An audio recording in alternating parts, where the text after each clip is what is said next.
Kes meist ei oleks kuulnud väljendit vana hea Rootsi aeg? Rootsi aeg ilmutab ennast meile ka siin Tallinna Vabaduse väljakul. Eks ole ju kaadris nähtav Harju mägi ei mitte miski muu kui Rootsi-aegne Ingeri bastion. 17. sajandi keskpaigaks oli olukord siis selline, et põhimõtteliselt kogu tänapäeva Eesti territoorium kuulus Rootsi suurriigi koosseisu ja ikka ja jälle on kasutatud väljendit vana hea Rootsi aeg. Näiteks rahvapärimus Pilistverest ütles: vanasti alati, kui olnud elu raske ja mõisnikud hullud, räägitud Rootsi valitsusest, et peaks see veel siia appi tulema. See lause annab ju meile selgelt mõista, et Rootsi aega võrreldi sellele järgnenud Vene ajaga, mis oli maarahva vaatenurgast tunduvalt halvem. Vaatame siis Rootsi aja plusse ja miinuseid Eesti rahva vaatevinklist. Då var hela Estland i svensk besittning och den svenska tid började.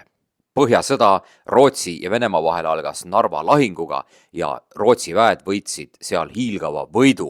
On öeldud seda, et kui Narva oleks tookord langenud, siis oleks Peeter I teinud Venemaa pealinnaks kas Narva või Tallinna ja on ju täiesti selge, et kui Narva või Tallinn oleks saanud Venemaa pealinnaks, siis tänapäeval Eesti Vabariiki ega eestlasi küll ei oleks.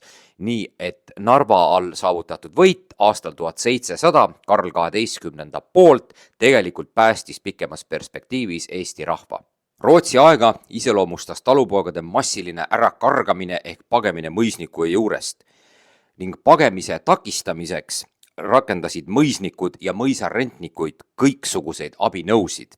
Kui mõisast pages mõni talupoeg, võeti vastutusele teisi talupoegi, neid peksti, nõuti trahvi. Näiteks kaebasid Kihnu talupojad aastal 1686, et teiste pagenud talupoegade eest karistatakse neid ja nende naisi raudpiitsade ja teivastega pekstes. Muide, Rootsi ajal karati massiliselt ära ka Venemaale. Näiteks üks Tallinna kaupmees kirjeldas, kuidas ta suure nälja ajal, see tähendab siis 17. sajandi lõpul läbisõidul Pihkvas näinud tuhandeid Liivimaalt ära karranud talupoegi, kes Pihkva kaudu Venemaale siirdunud ja need ära karranud talupojad olevat mananud kõige rängemalt Rootsi võimu. Kui enne Liivi sõda, mis puhkes 1558. aastal, elas Eesti territooriumil circa 250 kuni 300 000 inimest, siis 1620. aastaks oli eestlaste arv langenud 120 või 140 000-ni. 1695 ehk siis Rootsi võimu lõpupoole oli Eesti rahvaarv juba 400 000. Ning võime siis öelda seda, et pikk rahuaeg soodustas sündimust ja Eesti ala jäi tänu Rootsi võimule ulatuslikust sõjategevusest aastakümneteks puutumatuks. Tuleb rõhutada ka veel seda, et kui Eestis elas 400 000 elanikku, siis Soomes 450 000, nii et Soome rahvaarv toona väga palju suurem ei olnudki. Rootsi valitsuse aja lõpul aastatel 1695 kuni 97 tabas tänapäeva Eesti territooriumi meeletu näljahäda ja see on tegelikult Eesti senise ajaloo üldse suurim näljahäda. Oli siis niimoodi, et looduslikud olud olid väga kehvad, hiline kevad ja lausvihmades suvi põhjustasid täieliku ikalduse. Ja toonane kroonik Kristjan Kelch kirjutas niimoodi: häda ja nälga kannatavate säärast kaeblemist oli kuulda, et kivigi oleks pidanud nutma. Suri kokku toona siis 70 kuni 75 000 inimest, mis moodustas circa viiendiku tollasest Eesti rahva arvust. Näljahäda tabas muide ka Rootsit ja Soomet, mistõttu keskvõim ei suutnud siinset olukorda kuidagi ka leevendada ja loomulikult polnud ka siinne aadel huvitatud eriti olukorra lahendamisest. Kroonik Kristjan Kelchi kirjeldusest 1695 kuni 97 aasta näljahäda kohta võime lugeda seda, et paljud läksid näljast mustaks ja nii jõuetuks, et nad hunnikus maa langesid. Külad, teed, põllud ja võsad olid täis surnuid, keda kevade tulekul koormate kaupa kokku veeti ja 30, 40 või 50 tükki ja enam ühte auku aeti. Rootsi riigi võimu alla kuulumine andis eestlastele esimesed kodanikuteadvuse algmed. Mõnigi kord kinnitust leidnud lootus riigipoolsele toetusele mõisnike omavooli vastu süvendas arusaama, et olles lojaalne kuningale, on talupoeg ühtlasi ka tema kaitsealune. See tähendas eneseteadvuse märgatavat tugevnemist keset rasket pärisorjuslikku aega ja kogu aeg loodeti, et kuningas oma alamad lõplikult pärisorjusest vabastab ning 17. sajandi lõpu sündmused, eriti mõisate riigikätte võtmine, näitasid selle lootuse põhjendatust. On öeldud seda, et Rootsi kuningate püüded Eestimaad enam Rootsi seadusandlusele ja õiguskorrale allutada põrkusid siinse aadli vastuseisule ning kestvas sõjaolukorras polnud kuninga võim üldse huvitatudki aadliga vaenujalal olekust. Riigivõimu võimalusi muidugi vähendas ka kroonumaade pidev kahanemine, mis ei võimaldanud palju sellest, mis kuningatel oli plaanis, ka ellu viia. Ja asi läks isegi nii kaugele, et kuulus kuningas Gustav II Adolf, seesama, kes asutas Tartu Ülikooli, ütles niimoodi, et teisi seesuguseid molkusi nagu Eestimaa rüütelkond päikese all ei olegi. Rootsi aeg kinkis meile aastal 1578 ajastu ühe monumentaalseima teose, Pühavaimu kiriku pastori Baltasar Russovi kroonika ja Russov oli siis ilmselt eestlane, ta kritiseeris teravalt Liivimaa aadlike ja linlaste jumalavallatust ja priiskavat eluviisi. Poliitiliselt polnud aadlikel võimalik Russovile otseselt kallale tungida, sellepärast et Russov oli oma väljendusviisilt väga rootsimeelne. Kuningliku kaitse all võis ta Balti aadlikele öelda välja kibedamat tõtt, kui oleks see võimalik olnud vana Liivimaa aegadel. Russovi stiil on elav ja kirglik, kroonika tervikuna on kirjanduslikult loetav hästi ja nauditav. Seda on kasutanud mitmed hilisemad kroonikad ning põhjalikult on seda analüüsinud ajaloolased ja see on ka inspireerinud kirjanikke. Rootsi ajal rändasid mitmed rännumehed Eesti ala kaudu Venemaale ja Eesti ala kohta kirjutasid nad ka reisikirjasid. Maapiirkondade kohta kirjutati niimoodi. Säärast vaesust, armetust ja viletsust polnud reisimehed mujal veel kohanudki. Eesti maaelanikke võrreldakse sageli loomadega ja öeldakse, et nad elavad hullemini kui rumalad lojused. 1664. aastal kirjutas üks rännumees niimoodi.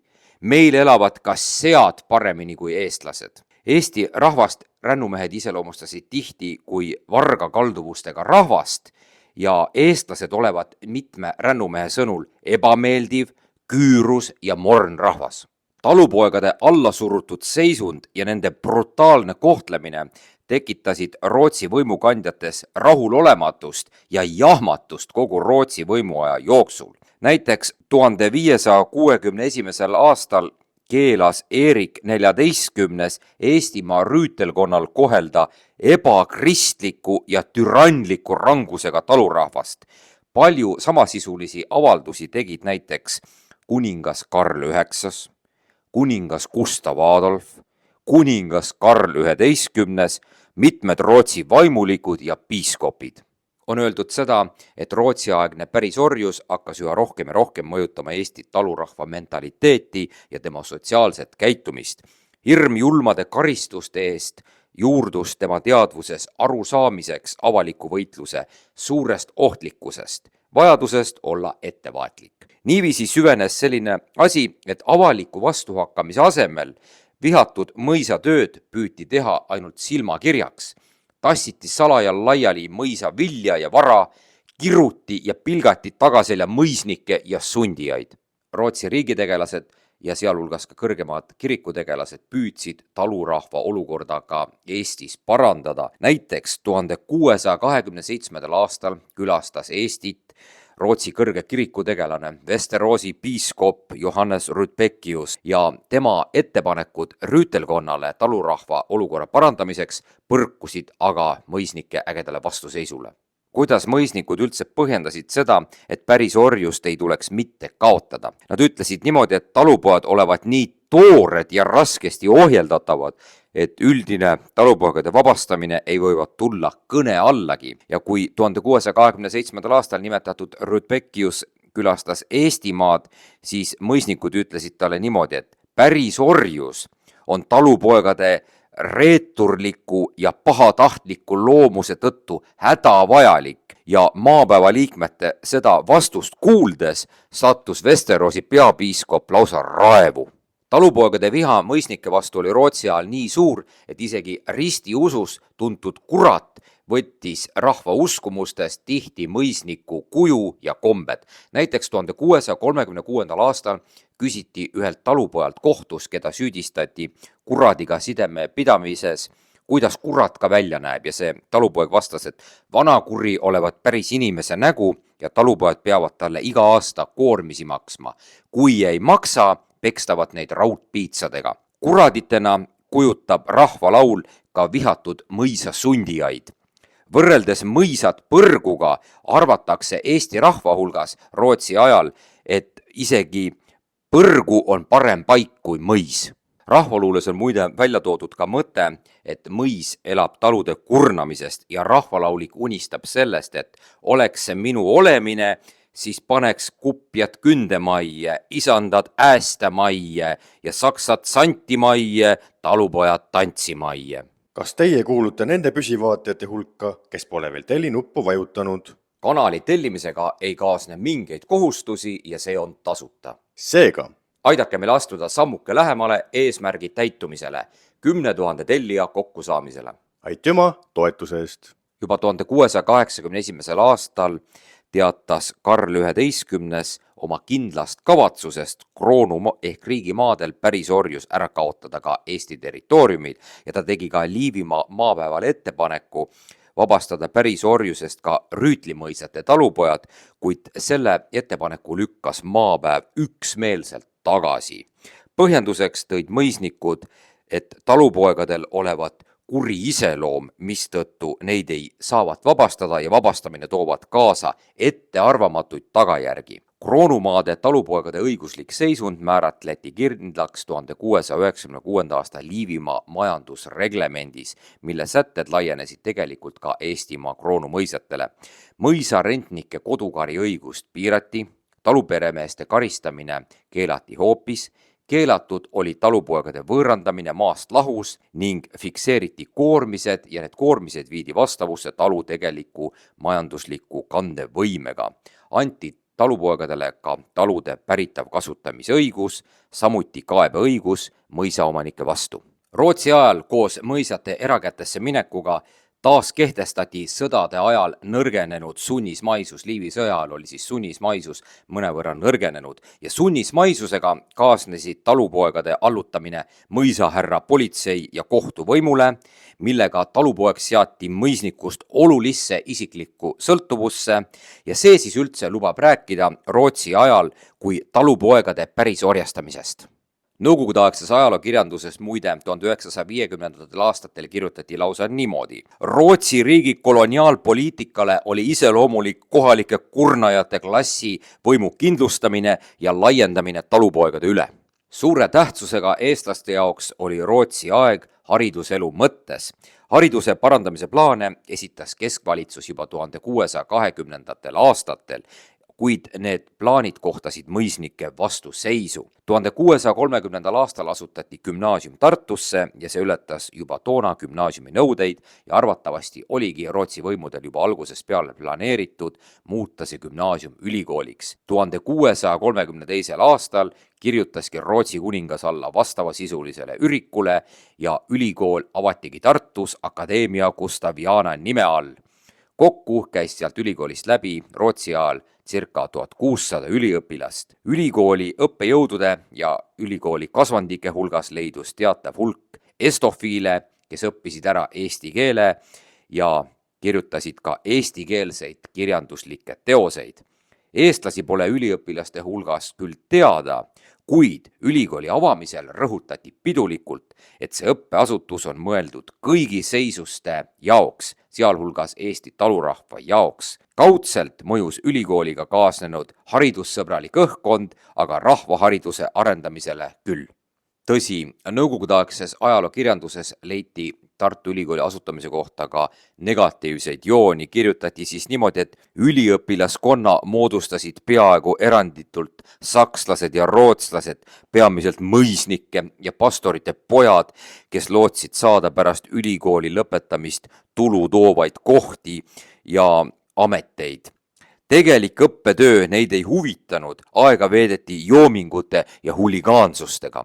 Rootsi ajal suhtusid mõisnikud talurahva koolide loomisesse vaenulikult. Nad väitsid nimelt seda, et haridus õpetavat talurahva laisklema ning mässama. Rootsi aja lõpupoole 1680. aastatel võime rääkida siis koolivõrgu algmete loomisest Eestis. 1684 asutati Tartu lähedale rahvakooli õpetajate seminar, seda juhtis Rootsi päritolu Forselius ja seal sai õpetust 160 Eesti talulast ja nendest said siis hiljem Kösterkooli õpetajad. Tuleb mainida aga seda, et mõisnikud suhtusid talupoegade laste jaoks koolide loomisesse vaenulikult. Koolmeistrites nägid mõisnikud mõisale kaotsi läinud päris orjast tööjõudu ja talurahva lugemisoskust pidasid mõisnikud tarbetuks ja kehtivale korrale koguni ohtlikuks. Muide, mõisnikud süüdistasid Forseliust selles, et ta õpetavat rahvast laisklema ja õhutavat talupoegades mässuvaimu. 1681. aasta maapäeval, mis oli siis mõisnike kooskäimise kogu, deklareeris Liivimaa rüütelkond avameelselt, et ilma kodukari ja omandiõiguseta talupoja suhtes ei saa Liivimaal eksisteerida mitte ükski aadlik ja et kui talupoegadele antaks vabadus, siis nad ujutaksid maa üle aadli verega, kihutaksid mõisnikud minema ja põletaksid mõisad ära. Rootsi võimuaeg märgib esimese eesti keele grammatika sündi. Toimus see aastal 1637, kui Tallinna Toomkiriku õpetaja Heinrich Stahl avaldaski esimese eestikeelse grammatika. Tõsi, Stahl sobitas eesti keele grammatika reeglistiku saksa keele reeglistikuga ja seetõttu jäi see kõik rahvakeelest kaugele, kuid algus oli siiski tehtud. Muide, Stahl kasutas näiteks kalkuni asemel väljendit Saksamaa kana. Kõrge vaimulikuna jäi Stahl pikka aega vastuvaidlematuks autoriteediks ja tema grammatika tunnustatud normiks. Kui kasutame nõukogudeaegset ajalooterminoloogiat, siis talupoegade piiritu viha oma kurnajate vastu võttis kõige ähvardavama kuju aktiivsetes väljaastumistes, mis 17. sajandi viimastel kümnenditel muutusid niivõrd massilisteks, et tekitasid valitseva klassi hulgas tõsist hirmu. Mõisarentnikud ja mõisaametnikud ei julgenud sageli enam ilma relvadeta üldse ringi liikudagi, kartes igal sammul talupoegade kalale tungi. Talupoegade vaen mõisnike vastu oli nii suur, et sageli tekkisid talupoegade ja mõisaametnike vahelised löömingud, kusjuures isegi naised mõisavalitsejatele nugadega kallale tungisid. Just Rootsi ajal asutati Eestis esimesed trükikojad. Tartu gümnaasiumi juurde asutati trükikoda 1631 ja Tallinna gümnaasiumi juures alustas trükikoda tööd 1634. aastal. Just Rootsi ajal 17. sajandil hoogustusid nõiaprotsessid ja nõiaprotsessidele eriliseks käivitajaks oli aastal 1626 Liivimaa kirikujuht Hermann Samson. Tema pidas siis Riia toomkirikust 9 jutlust nõidadest ja need jutlused hoogustasidki Liivimaal nõiaprotsesse. Viimane surmanuhtluse täideviimine muide toimus 1699. aastal ehk siis Rootsi võimu lõpu eel.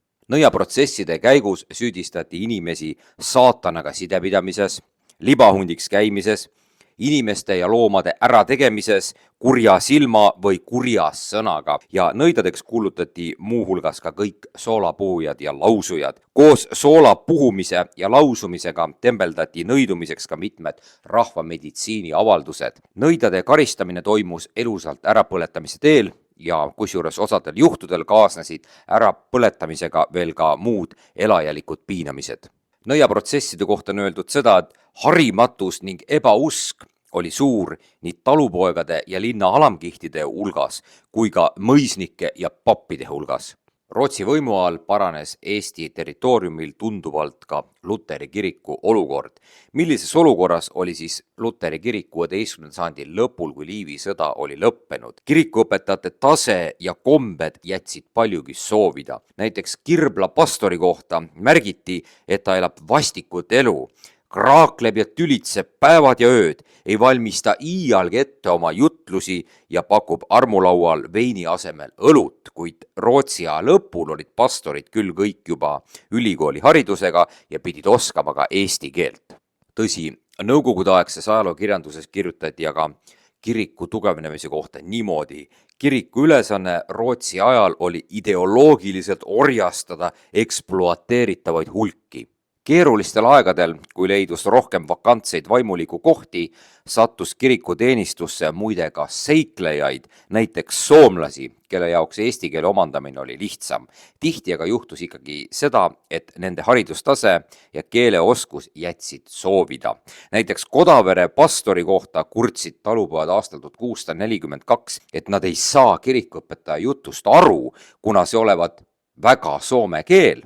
Ja pealegi olla kirikuõpetaja jumalateenistustel sageli purupurjus. Rootsi aega iseloomustas see, et talurahvas hakkas rohkem tarbima alkoholi. 17. sajandil ilmus õlle kõrvale üha rohkem ka viin ja hakkas levima tubakas ning tundmatu polnud enam ka nuusktubakas. Alkoholi tarbiti kõige rohkem pühapäeviti ja kirikupühadel, mis olid mõisatööst üldjuhul vabad.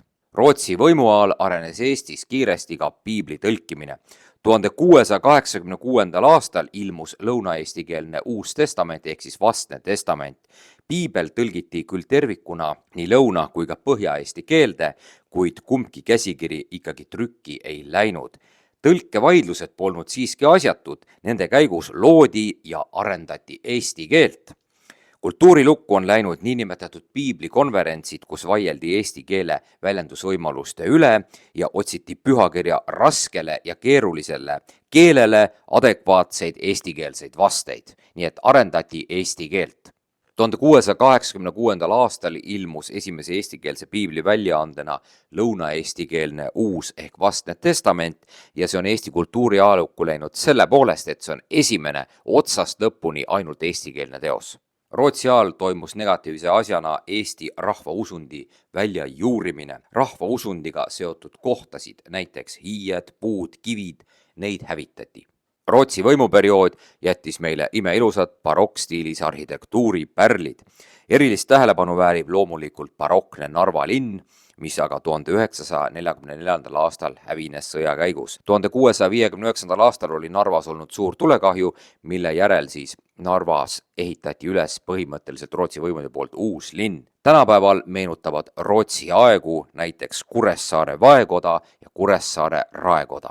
Nõukogudeaegses ajalookirjanduses toodi Rootsi võimu ühe negatiivse näitena esile julmad kiriklikud karistused. Rootsi võimude poolt kehtestati 1641. aastal kord, mis nägi ette igasugused alanduse ja häbistamise vahendid, ihunuhtlust ja rahatrahve neile, kes mingil viisil olid eksinud feodaalkiriklik moraali vastu. Häbipingid ja häbipostid kirikute juures pidid sisendama rahvale jumalakartlikkust, peksukaristus aga kristlikku kuulekust ja alandlikkust. Rootsi ajal ilmus ka esimene eestikeelne ilmalik proosateos. Selleks võib siis pidada Jeruusalemma hävitamise lugu, mis ilmus siis 1691. aastal lõunaeesti keeles ja on arvatud, et see võis olla üheks initsiatiiviks, miks teadaolevalt Eesti soost esimene luuletaja Käsu Hans kirjutas aastal 1708 oma teose Oh ma vaene Tardoliin. Nõukogude ajalookirjandus, eriti 1950. aastatel ja eriti veel Jossif Stalini eluajal, suhtus Balti-Saksa mõisnikesse Rootsi võimu all väga negatiivselt. Näiteks kirjutati lausa niimoodi: ekspluataatorid kohtlesid eestlasi alama rassina, orirahvana, püüdsid igal sammul alandada eestlaste inimväärikust, teotasid eestlaste keelt ja kultuuri ja usku ja püüdsid Eesti rahvast ka vaimselt orjastada. Rootsi võimuperiood märkis ajakirjanduse algust Eesti territooriumil. Juba 1675. kuni 78. aastani ilmus Tallinnas nädalaleht Ordinary Postzeitung ning saksakeelne Revalsche Postzeitung ilmus 1689 kuni 1710, nii et sündis Eestis ajakirjandus. Muuhulgas püüti piiri tõmmata liigsele luksusele ja raiskamisele talupoegade juures, eriti aga talupoegade pulmades. Põhja-Eesti kuberneri määrus aastast 1645 tahab kaotada, tsiteerime, suurt ja kuulmatut jumalaandide hävitamist ülearuse söömise ja joomise näol. Seepärast keelati edaspidi suured talupoja pulmad ja muide oli ka selline kord, et keelati ära ka kõrged rebasenahksed mütsid, et summutada talupoegade uhkust ja seda ära hoida. Rootsi võimuaeg tõi meile ka esimese eestikeelse aabitsa. 1641. aasta paiku andis Eestimaa piiskop Joachim Jering välja siis esimese kindlalt dateeritava eestikeelse aabitsa. Rootsi ajal arendati Eestimaa territooriumil ühekülgselt teravilja tootmist kõigi teiste majandusharude kahjuks ja suur osa teravilja toodangust veeti maalt välja ning on öeldud siis seda, et toona nimetati Eesti ja Liivimaad lausa Rootsi riigi viljaaidaks. 17. sajandil Rootsi võimu ajal hakati Eestis asutama manufaktuure, näiteks Tallinnasse asutati 1664. aastal Eesti esimene paberimanufaktuur. Manufaktuur on siis käsitsi tööl põhinev sisemise tööjaotusega ettevõte. 17. sajandi vältel järjest kurnavamaks muutunud teoorjus sundis talupoegi andma suure osa oma tööjõust mõisaväljade harimisele. Kõige kibedamal tööajal pidid talupojad tegema esimeses järjekorras tööd mõisaväljal ja alles seejärel võisid asuda oma põllule tööd tegema. Mõisategu ei võimaldanud õigeaegselt teha talutöid. Tagajärjeks olid aga sagedased ikaldused. Rootsi algust iseloomustas suur näljahäda. Toimus see täpsemalt siis aastal 1601 kuni 1602. Siis talv oli väga külm, samal ajal toimus ka Rootsi-Poola sõda. Näljased rahvamassid pürgisid linnade poole ja teedel kaikusid hüüded. Riiga, Riiga! Selgituse peale, et isegi Riia linnas pole midagi loota, vastasid teel olijad, et linna müüride vahel ei söö vähemalt hundid nendest surnukehi ära. Sellises olukorras tuli ette ka kannibalismi, mida kirjeldatakse hilisemates allikates lausa õudusega. Söödi hobuseid, kasse, koeri, isegi rotte ja kui ka rotid otsa said, kaevati haudadest välja surnukehi ja söödi kõdunenud inimliha. Juhtus sedagi, et mõni näljane sandistas end ise, et oma käsi otsast ära süüa. Kui kasutame nõukogudeaegset ajaloo terminoloogiat, siis linna eestlastest ekspluateeritavad alamkihid ei kuulunud kodanikkonna hulka ega omanud seetõttu ka kodanikuõigusi. Kodanikuks saamine muutus eestlastel Rootsi ajal 17. sajandil põhimõtteliselt võimatuks ja näiteks 17. sajandil oli riietusreglementidega eestlastel linnades lubatud kanda ainult lihtsat talupoja riietust, millega rõhutati veel kord sotsiaalset ja rahvuslikku erinevust kodanikkonna ja eestlastest alamkihtide vahel. Rootsi aja kohta võib öelda seda, et mõisate kõrgete nõudmiste tõttu ei suutnud talupojad toota ülejääki. See tähendas pidevat elamist nii väikese omandi ja tagavaraga, et vähimgi tagasilöök võis viia talupere tõsiste toimetuleku raskusteni. Külaühiskonda ja talurahva olukorda iseloomustas pidev ebakindlustunne. Kogu vaadeldava perioodi praktiseeris aadel endiselt talupoegade ostmist ja müümist. Talupoegade võõrandamine oli täielikult aksepteeritud ja piiranguteta.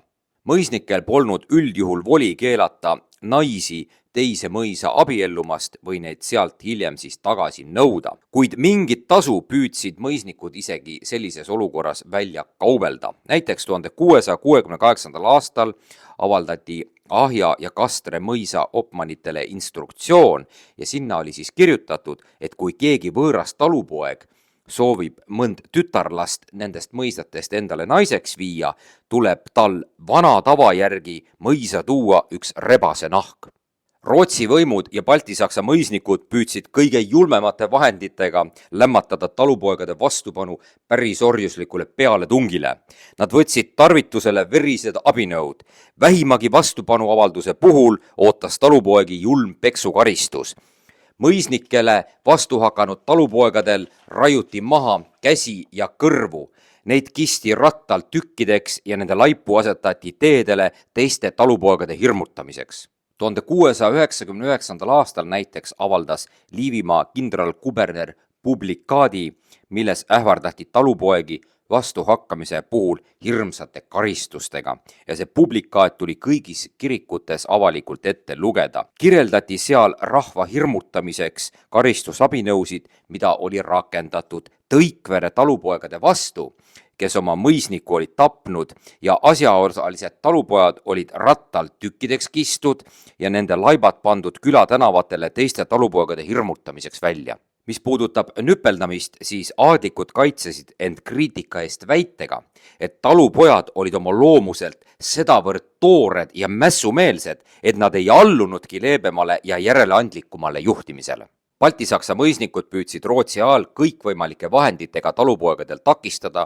nende peale kaebamast. On öeldud siis seda, et talupoegadel tarvitses vaid rääkida kaebekirja esitamise plaanis, kui nad juba mõisas läbi peksti. Näiteks kui Kullamaa talupojad lubasid minna mõisnike peale kaebama nende poolt tehtava ülekohtu pärast, anti mõisas 5 talupojale ihunuhtlust ja öeldi neile pilgates, et reisipass on teil nüüd selja peal. 1697. aastal peksis Kuru riigimõisa rentnik isiklikult läbi 2 talupoega selle eest, et need kaebasid ta peale. Üks talupoeg pääses pagema, teise aga peksis rentnik surnuks. 1686. aastal kaebasid Kihnu talupojad, et nende mõisa rentnik on sügisel kõik nende loomad pantinud ja kui nad tulnud loomi tagasi paluma, ässitanud rentnik neile koerad kallale ja lasknud neid peksta ning sundinud neid veel ka trahvi maksma. Ühe talupoja 1645. aastast pärineva kirjelduse järgi oli mõisa rentnik, kelle peale ta oli kaevanud, andnud mõisa valitsejale lausa korralduse ta mõõgaga selle eest läbi torgata.